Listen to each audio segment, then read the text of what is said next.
All right. Sorry about the delay in starting the class. There's some I don't know, something happened with the Hangout, but it looks like it's working now. So let's get started. And let me just get my name on the screen as well, and then we'll get started with the class. So, first of all, this hour on Verbally, the next in my Business Basics series, which is a class every Monday and Wednesday, where we learn the basic skills, communicative skills, and key phrases that you need in different business situations. We normally do that by starting off with a discussion about a topic that affects our professional lives. In this unit, we've been talking about money. By the way, these classes are not necessarily connected, so even if you miss an earlier class, you can still take part in the activities of a later class. So this is actually going to be the last class in the unit on money and its significance in different cultures, particularly when you do business. What you can say, what you can't say, what is sensitive, what doesn't matter for one culture may matter a lot for another culture. These are the topics we've been talking about, and today we're going to take those ideas and we're going to turn them into an activity where you have to approach someone from another culture about financing your ideas. All that and more coming up in just a minute. First, just a quick introduction. I'm John Eric, your verbally teacher for this hour. I'm an American teacher from New York, coming at you today from Lisbon, Portugal, to bring this class. And by the way, if you click on the link in the verbally chat window, or you go to my profile page, you will end up here.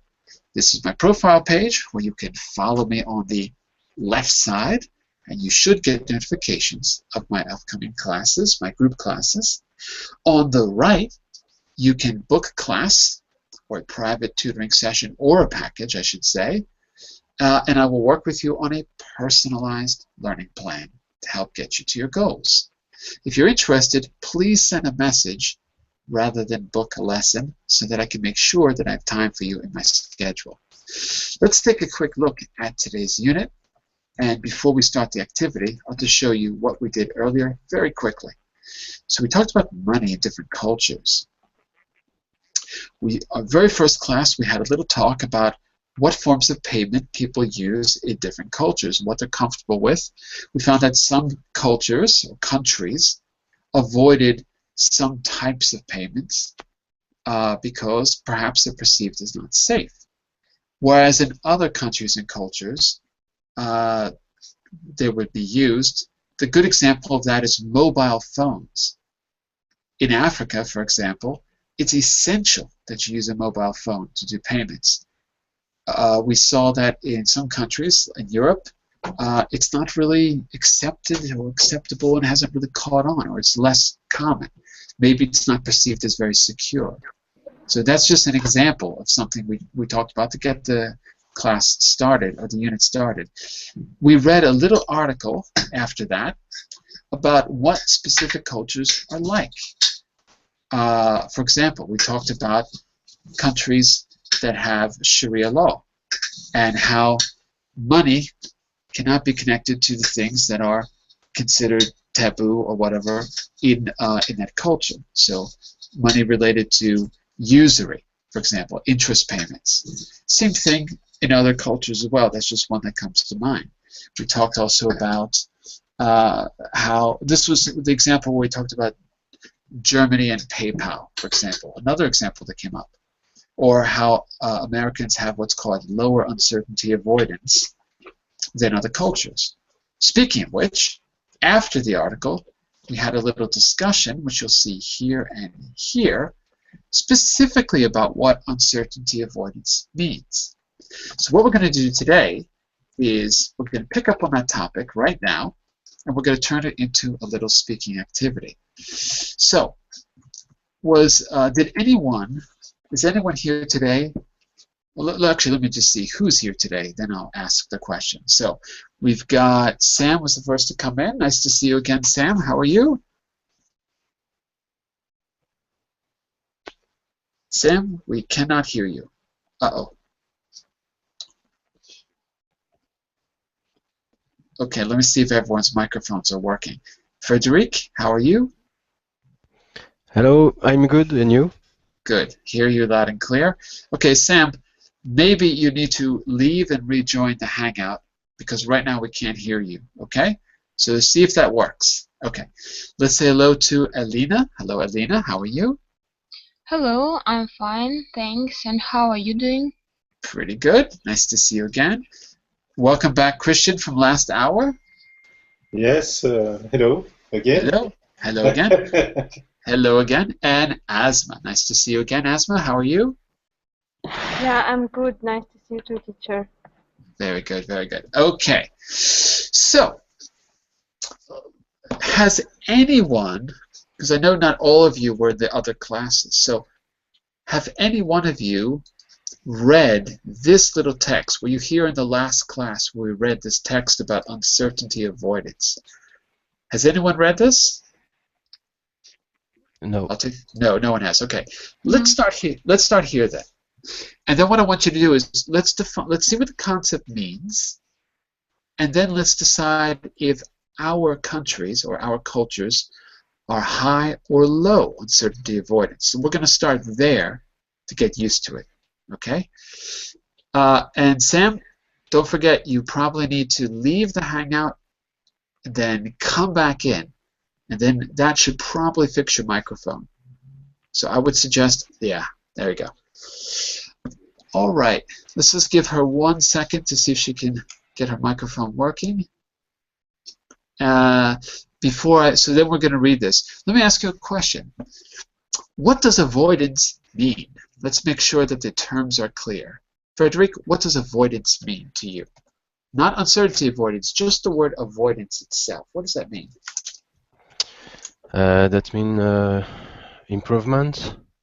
Improvement? I'm not sure I agree with you. What do you mean by that, improvement? Something that's going better and better, no? Avoidance? Well, if I use it in a sentence like this? I would suggest avoidance of any risky financial investment. Does that mean the investment is a good thing or a bad thing, Frederic? I would suggest avoidance of any financial investment that has not been approved of by the regulators. So is that probably a good or bad investment? I say it's a bad. Exactly. And if you invest, will you make money or will you lose money? You are going to lose. Of course. So if I tell you to avoid that investment, does that mean do the investment or don't do the investment? Don't do. Exactly. So avoidance basically means don't do something. Okay. Just that. Yeah. Okay.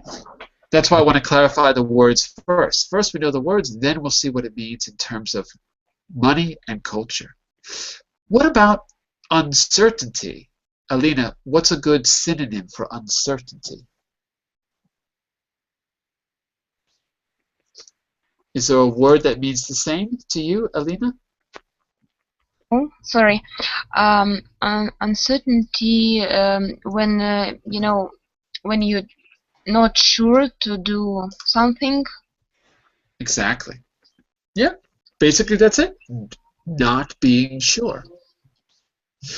So, what do you think uncertainty avoidance means then as a concept? Christian, this one's for you. Think about what Frederic said. Think about what Alina said. Let's put them together now. What does uncertainty avoidance mean?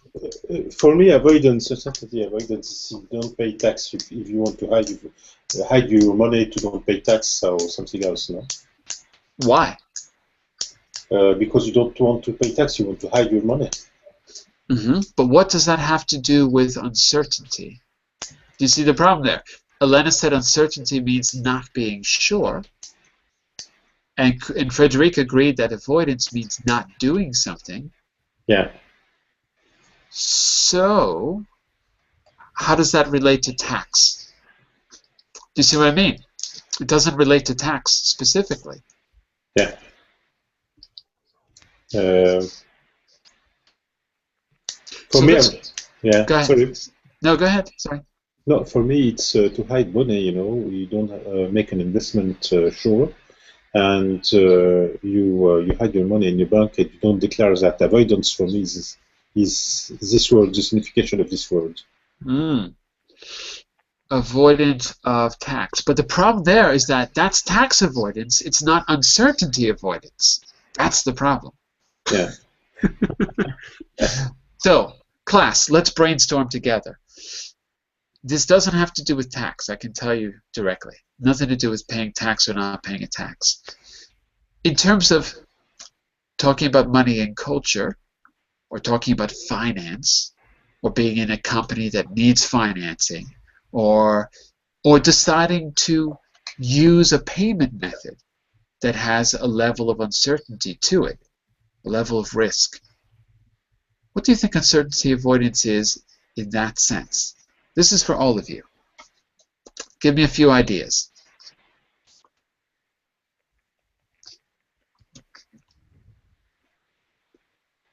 Maybe it's a way to check if the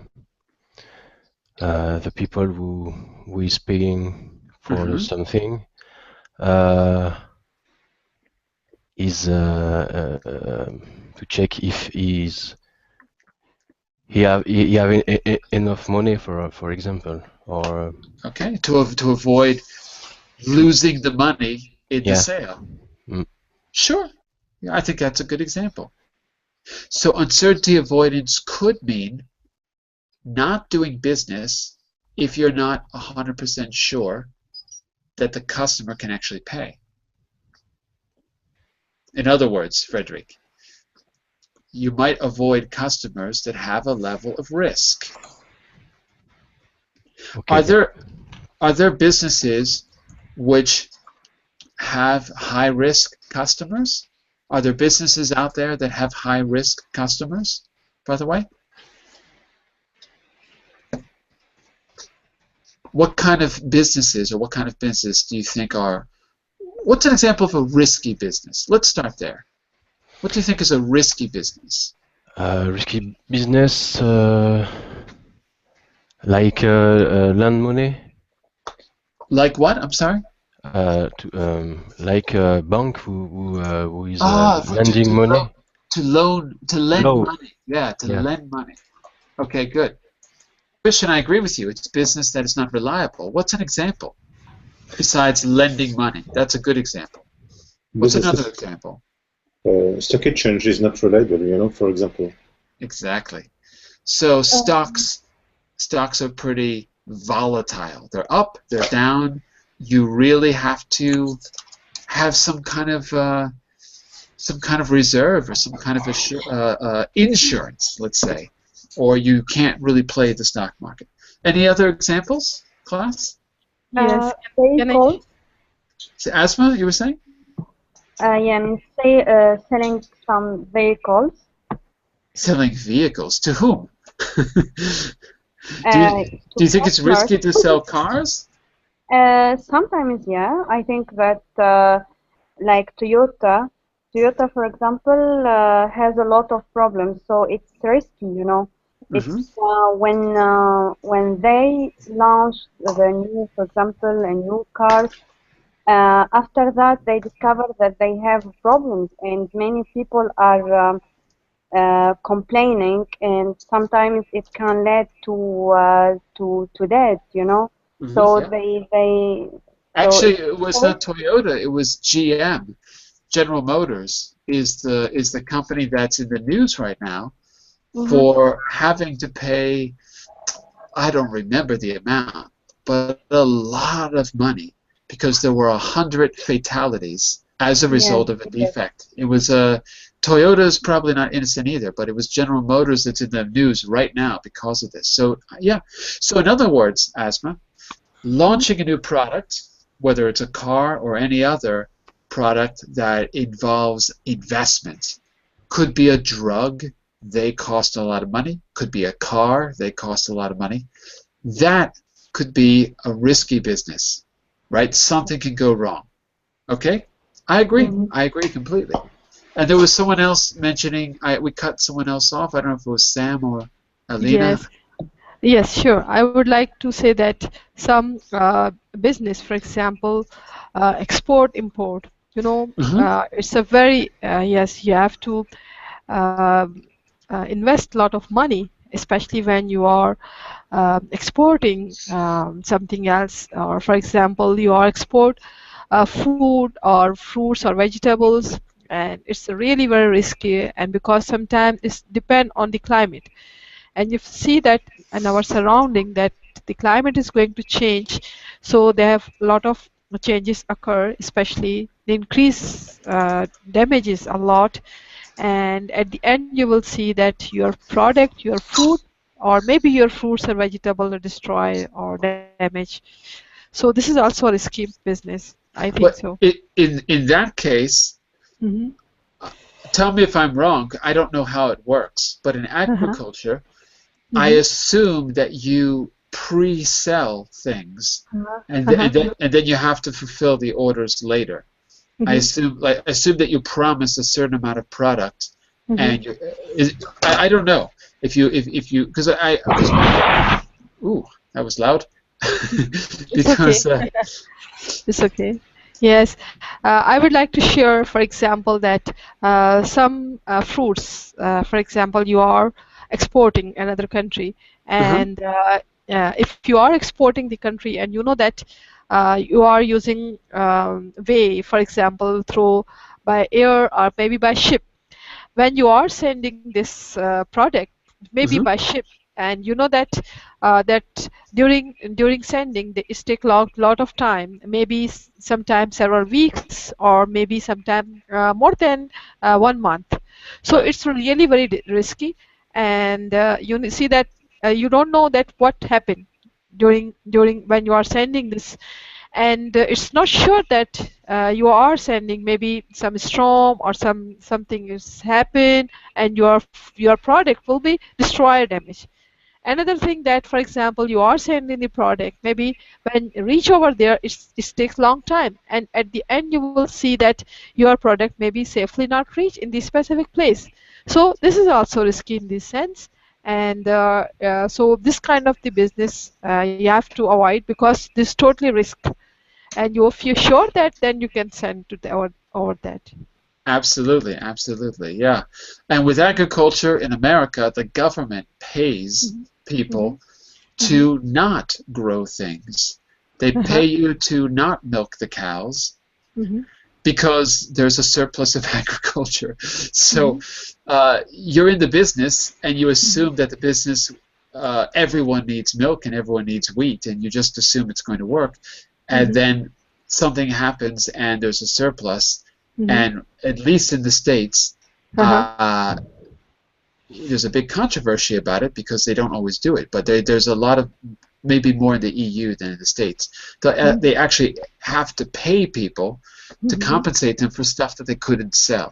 So when the government steps in, Mhm. everyone's fine. And when they don't Mhm. step in, then you've spent a lot of money without being able to sell the product. So it's a big problem. So yeah, Yeah. Mhm. I've got another one for you. Here this right now we're talking about big business, Mhm. and we should probably think of an example of an everyday thing. But I've got one more big business thing for you. This is interesting, very interesting. Mhm. Have any of you, who here has had a flu shot in the past? Do you know what I mean by a flu shot? FLU, flu. Who here has had a flu shot in the past? Anybody? When I say flu, I'm talking about um, influenza, a shot to inoculate you from influenza. No, Anybody? no, me no. Never? No, I don't Oh. trust. I don't trust the food shop, because we said in the future we can have a problem, Mhm. Well, and it's not healthy.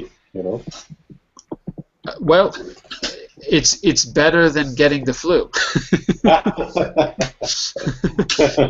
Here's the reason I ask. Uh, in Europe, and in the States, normally when winter begins or late fall, Mm-hmm. the flu shots are prepared, and it's recommended that if you're under a certain age or you're over a certain age, you get the flu shot, or if you have any health risks at all. Like, for example, I have asthma and I have very bad allergies.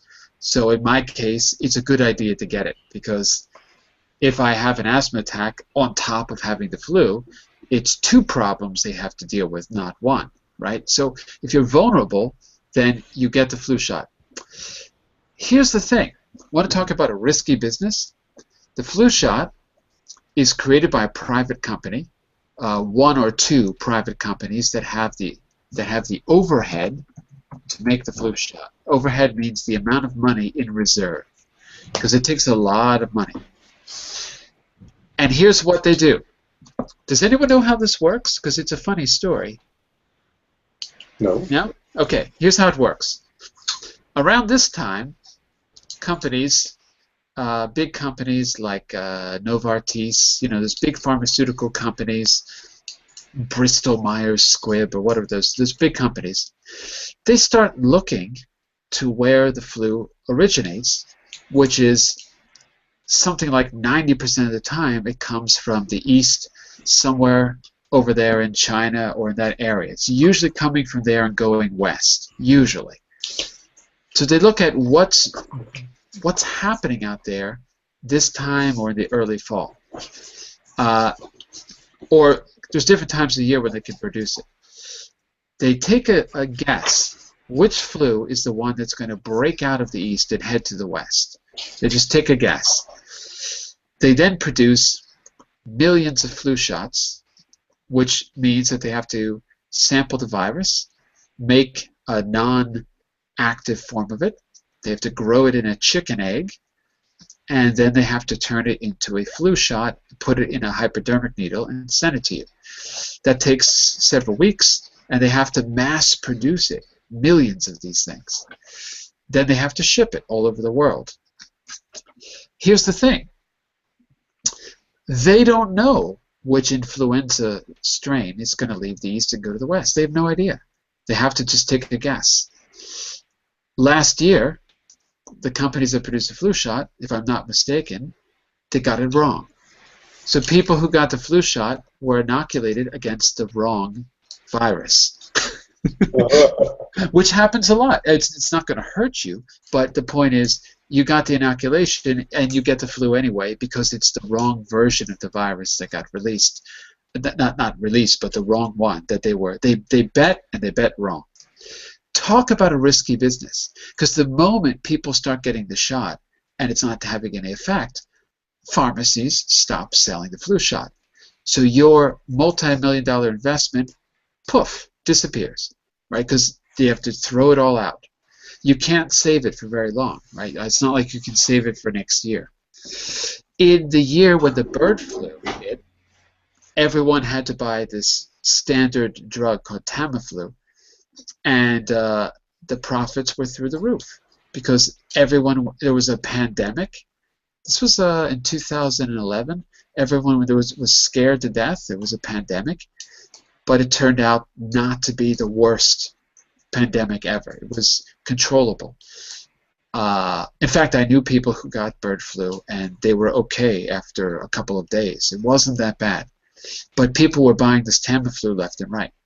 Talk about uncertainty avoidance. If you were afraid of risk, you couldn't be in that.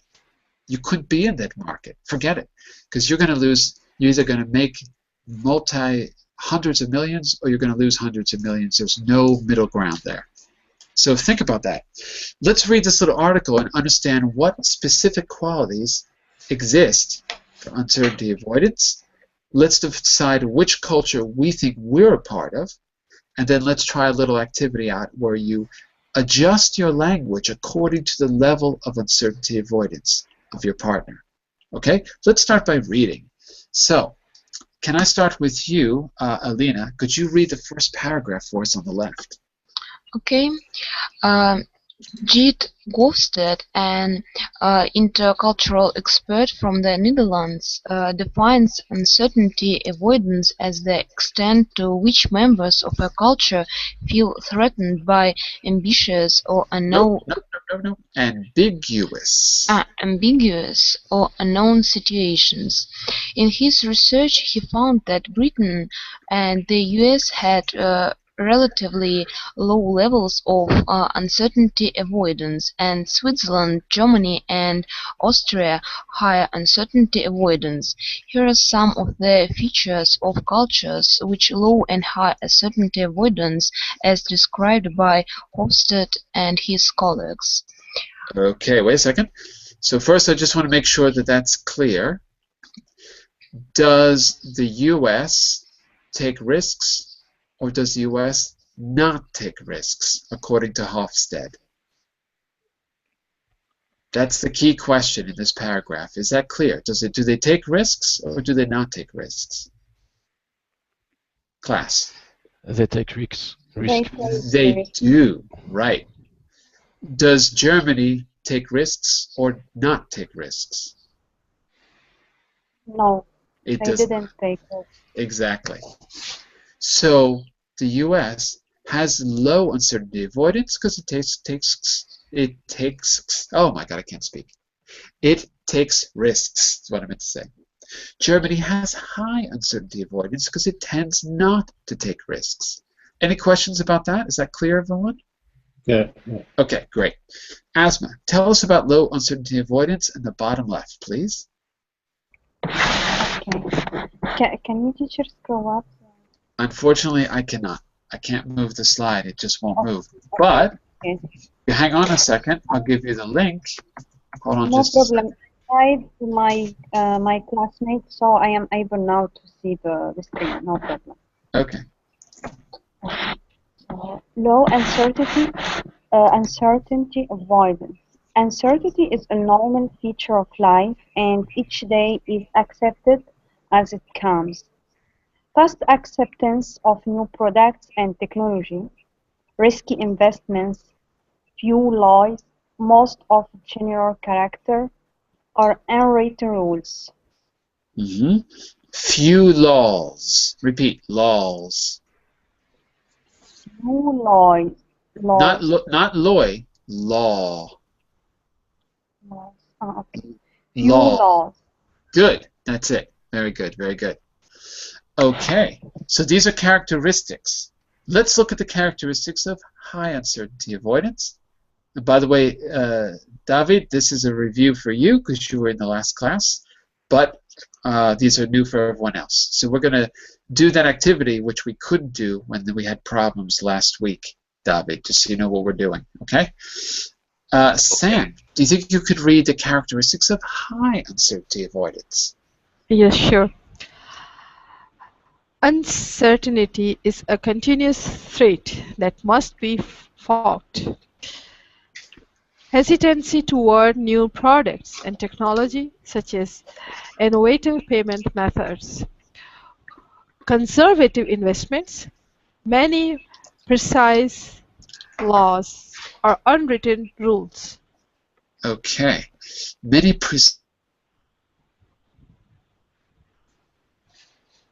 How to pronounce, sorry? Many? No, I'm just repeating the last thing. Okay. I'm just repeating it. I think the part about the laws is not obvious, maybe. So maybe we should clarify that. In avoidance countries or cultures, what kind of laws are on the books compared to high uncertainty avoidance cultures? What's the difference in the law itself? Now think about it. We said the US is low uncertainty, and we said Germany is high uncertainty avoidance. So what's the difference in the laws between these two countries? I'm just curious, what's your opinion about that before we move on? Particularly if you know a little bit about US law or about British law.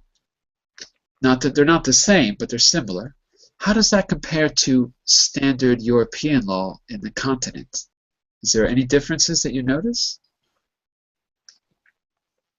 Anyone want to venture a guess about that? More liberal means?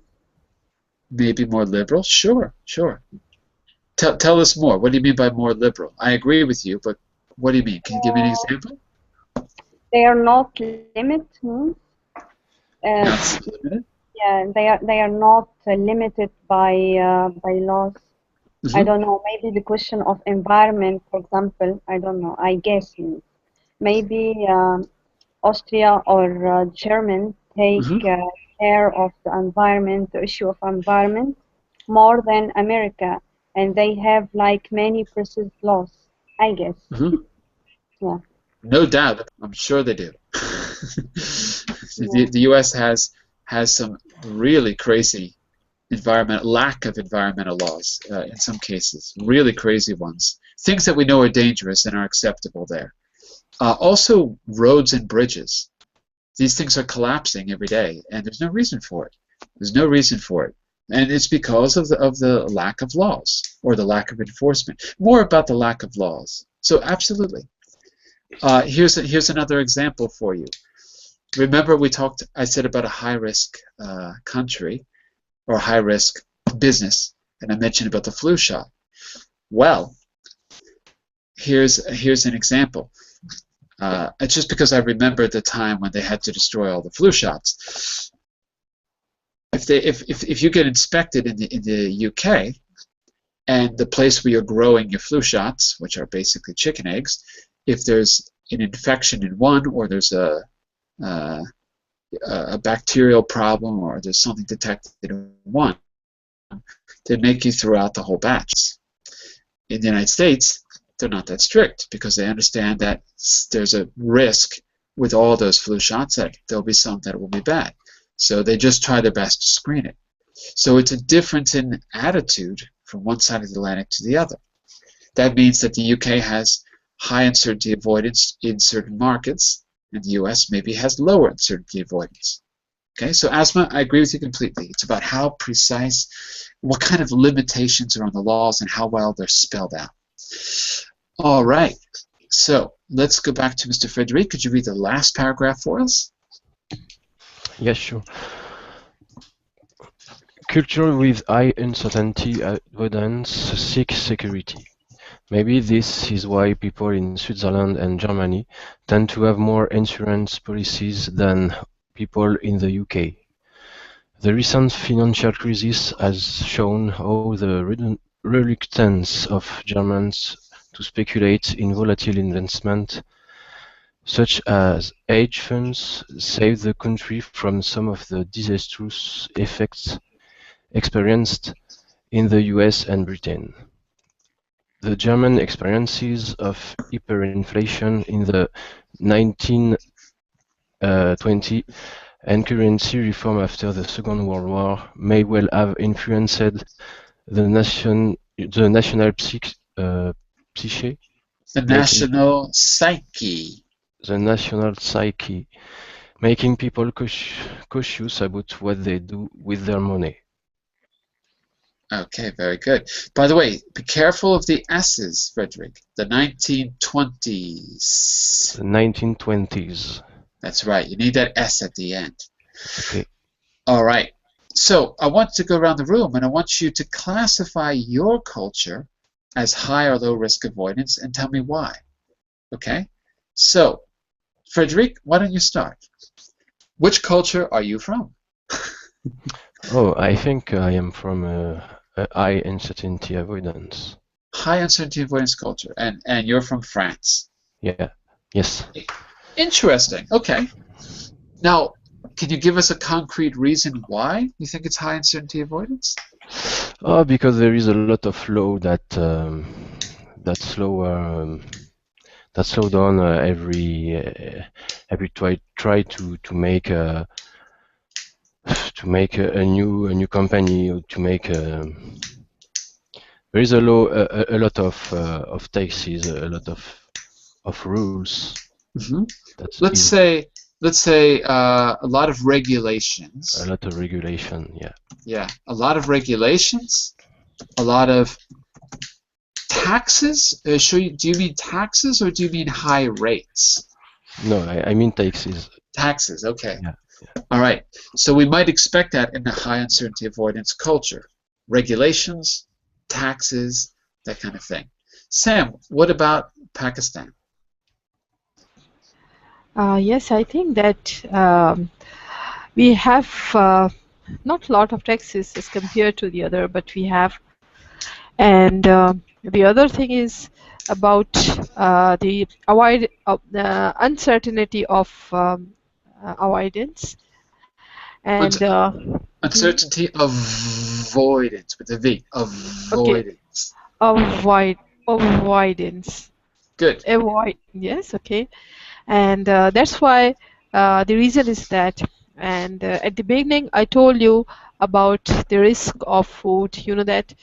And of course, we have taxes like other countries, but not like that.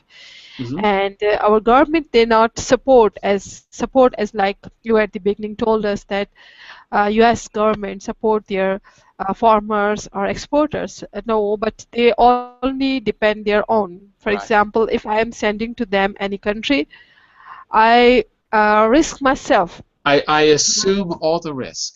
I Yeah, assume assume all the risk. all the Yeah, risk. Right. yeah, and even though I lost and something is damaged or destroyed, my government they never support me. Right, right, right, Not at right. all. Yeah, yeah, exactly. Yes, there's a major problem. I don't know about Pakistan, but I know in India there's a major Yeah, problem with yeah, same. farmers. Yeah, Yeah, yeah, same is here as well. and a lot of people are turning to credit, and then not I mean farmers turn to credit, and then they can't pay back the debts. Exactly right. India is very famous for having all kinds of problems, even suicides, because people get it's what you hear in the news, because farmers cannot pay back their debts, and they're in an impossible situation. So I assume it's something like that. Okay. Yeah, So, but can I share something more about here that our farmers, especially if they are a very small farmers, they have not a lot of money. Yes, they are facing a lot. For example, they invest money, but now we have because of a lot of taxes, they just pay the taxes. Yes, but at the end they want a gross money. For example, they put input lot, but when output is not getting the same, means they not get a lot of response from the government, and because they just they give lot of taxes, but the end when they want the output, but they didn't get, unfortunately. by the way, just a Yeah. quick note on language. We would say, with taxes, we would say there are or there aren't Uh-huh. Mhm. high or low taxes. Taxes. Rather than Okay. give, we'd Uh-huh. say it like it's a fact. There are high Okay. taxes, there aren't high taxes, there are low taxes, rather than say Uh-huh. that they give or they do. It's Okay. with Low taxes and high taxes, right? exactly. Okay. Right. Thank you, teacher. And what do you think, Christian? Is Switzerland high uncertainty avoidance or low? I would think it's very low. Am I Yes. wrong? Yeah, no, it's very low. It is. In opposite of the France, we don't have a lot of tax here. If you want to build, for example, a company, it's very easy to have a company. I'm moving there tomorrow. Yeah, half an hour, an hour, you can have a company, and you don't pay tax a lot. But the crisis now is coming, and we have also crisis today. You have a lot of people with unemployment, and it's a very different time today, you know.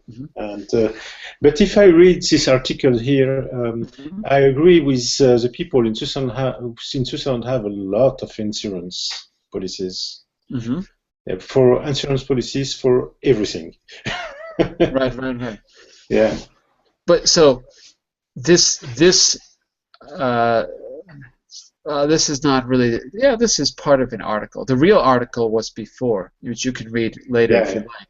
Yeah. But this excerpt or this blurb from the article tries to say that Switzerland is a high uncertainty avoidance culture, and that's why it has the insurance. It tries to say that it doesn't like risky business. Uh, was that the case a few years ago? Because it seems to me that Switzerland is not that conservative, because all these great, Switzerland seems to own all the patents to everything. So that seems to be a culture that does take risks. Yes, so people don't like the risk normally here. You have a lot of conservative people here, and but it's different. You have a different culture here, and you have French part. You have more risk than the German part. It's different. Okay. Yeah, it's very interesting because we have a different thinking. Interesting. Yeah. And yet you're all Swiss. Yeah. Interesting. Yeah, so we have Italian and German and French part, yes. Right. And Asma, remind me where you're from. I don't remember. I am from Tunisia, but currently I'm living in Qatar. Oh, wait, I can't hear you. You're touching your microphone. Say it again. Okay, I am from Tunisia, and Tunisia. I'm living in Qatar. Yeah. And you're living in? Qatar. In Qatar. Okay. You're living in Qatar. Okay. So, which culture can you talk about more? Can you talk about both? No, I would like to talk about Tunisia. Tell us about Tunisia. But here, for example, in Qatar, no tax. This is the best thing. Even though salary means I don't talk about business, but even though the salary, they didn't take taxes. This is a good thing here. They don't take taxes from anybody? No, from Zero anybody. Tax? Zero tax. Yeah. All right. Maybe I'm not going to move to Switzerland. I'm going to move to Qatar. Okay. All right. Interesting. Yeah. Very interesting. In Tunisia, I think it's low uncertainty avoidance, especially after the revolution. Right. You have to authorities increase taxes, so it's high taxes, and I'm surprised. I want, for example, to buy a piece of land, and I'm surprised how much tax I have to pay. So I think you will be reluctant to start a business, or because the financial situation of Tunisia is terrible after the revolution. So I think that they think about high taxes as a solution for the economy growth, and also. Well, wait a second. High tax can never be a solution for economic growth. Wait, high tax on whom? You mean all citizens, or you mean high tax for companies? Everything, companies, citizens, and I think this is not only the question of Tunisia, even though in Europe, and this is the problem, especially between Germany and other countries in Europe, because some countries like Germany think that taxes it's the solution, Right. Yeah, and so that's why there are a difference between many countries in Europe. Well, just a quick comment about that. If you live in the south of Europe, like me, then you know very well that is not a solution. Yeah. Because the taxes. Exactly, and but it's very evident when you're in Spain, Portugal, Italy, and obviously Greece. It's very clear that because it's not just taxes, it's zero investment by the government and high taxes together, which in America the economists are absolutely confused by. They can't understand this European policy because it doesn't seem to make sense. So, not that America has great policies, but it's just that it just doesn't make sense because clearly people normal people can't spend money if they don't have it. Therefore, the economy can't flow. There's stagnation, right? So anyway, this is also often called, the word is austerity. So you'll hear in the news austerity. Anyway, just a perspective from the South. This is how we feel down here. Yeah. So you think Tunisia has a similar policy, yeah? Yeah. Yeah. And also in Tunisia, the bureaucratic procedures, it's too long. So sometimes you feel like you will change your mind. You will you feel you don't have too much patience to afford or to continue in this business, because it's too long. Any procedure takes a lot of time. So this is another problem. And when you say this changed after the revolution, are you talking about 2011? What do you mean revolution? 2011? Yeah. But don't you think it's too soon to make a judgment? It's only 2015. I mean, it takes a long time for things. It takes a long time, but we are living in the world also, So you have your problem means we have our revolution, okay?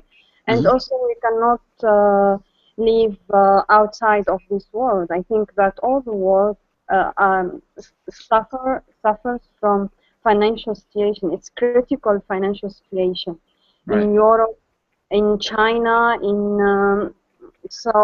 even though in America, so it's too related. So that's why it's more difficult for especially the in development countries.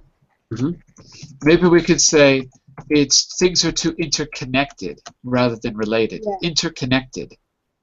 Yes, you're right. Because finance is no longer local, right? The global economy is affected. So I would say connected rather than related, because it's more clear that whatever happens in one part of the world gets pushed off into another part, and it wasn't like that. Maybe before 1970 or something like that, it was not like it is today. There was a big change in the 70s when finance became a thing. When I was a kid, or when I was very young, it was kind of new. This whole idea of the virtual markets, stock markets, and all that taking over, at least in America, kind of taking over the financial role rather than manufacturing something we might call real. So I think it's a relatively short time, and it's hard to get used to. And I was just going to say, between 2011 and 2015, I know it's tough for people living there, but that's not a very long time to readjust after a major political upheaval. So I don't know. There's no easy answer, but I just think it takes a little bit of time as well. I'm living in a country that had a revolution in 1974, and it took time. At the very beginning, there's a very famous economist who writes for the New York Times. He won the Nobel Prize, and when he was young, he talked about, as a student, being part of a delegation that came from America to Portugal just to figure out how much money was in the country, because it was so chaotic after the revolution. And the revolution was quite peaceful. So even in a very peaceful situation, it just takes time for things to balance.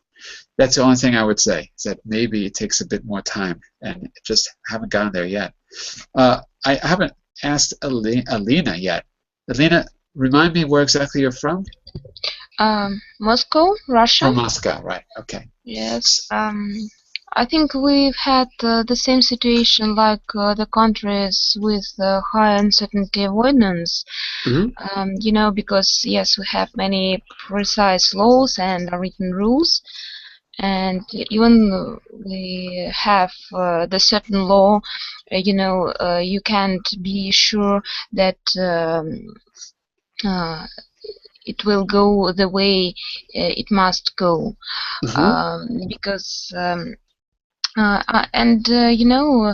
the now the government, for example, thinking about to make the pension, the benefit age um, uh, make higher. We call that retirement Retirements, age. yeah, retirement age, and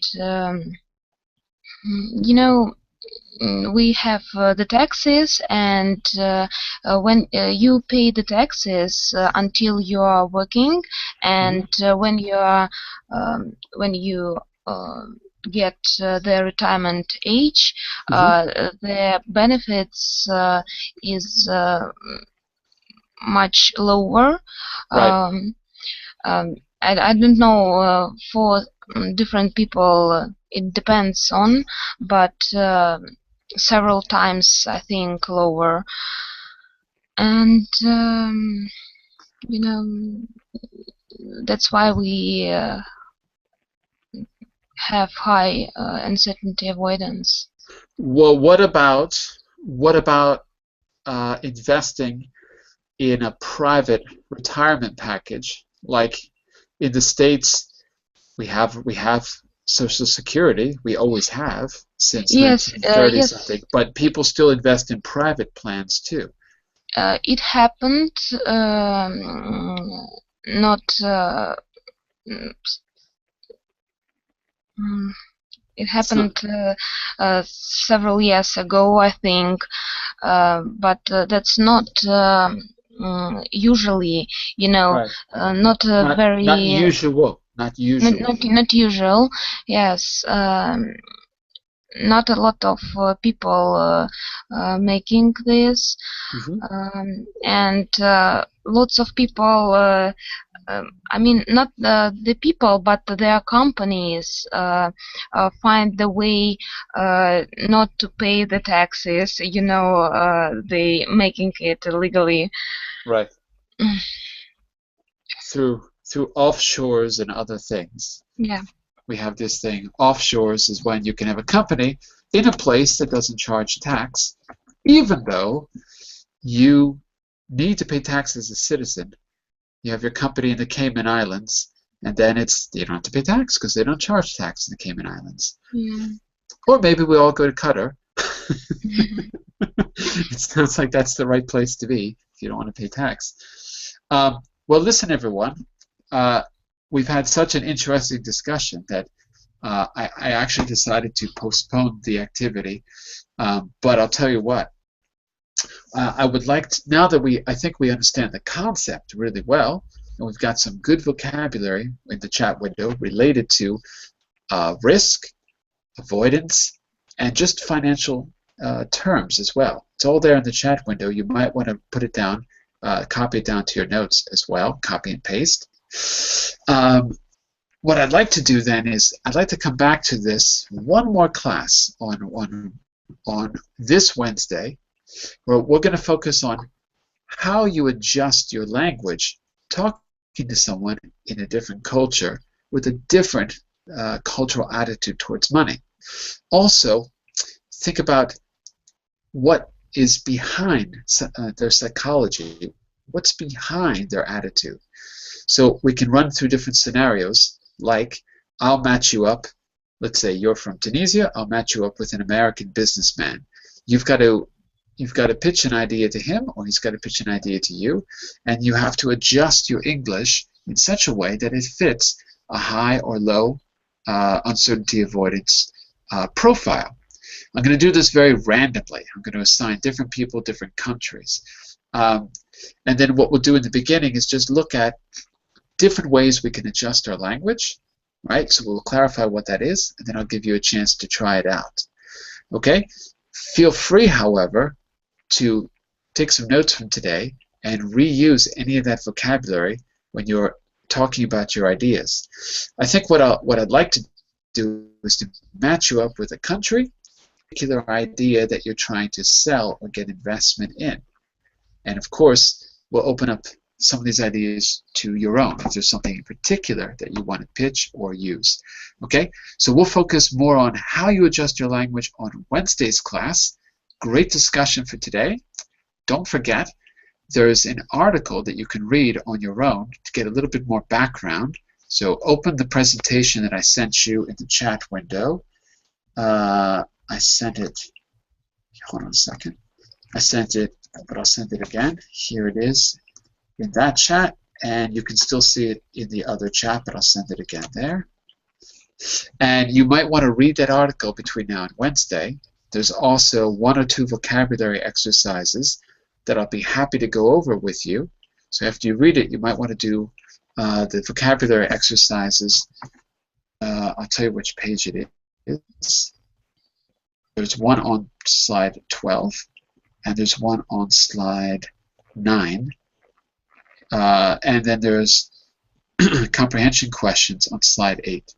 Okay? I'll be happy to go over those answers, or if you have any questions about it, just send me a message in the message window, the main message window for Verblink. Okay? So, I hope to see you all on Wednesday. We're going to work on how to adjust your language talking to people in different cultures, particularly when you're making a business transaction. Okay? Have a great day, everyone. I'll be back tomorrow from 12 to 2 for speaking skills first, then fluency fundamentals. Okay? And what else? And that's it. I have nothing else to say. Send me a message if there's questions or comments. Bye for today. See you soon. Bye. Bye Thank for you. now, everyone. Bye. Bye-bye. Okay.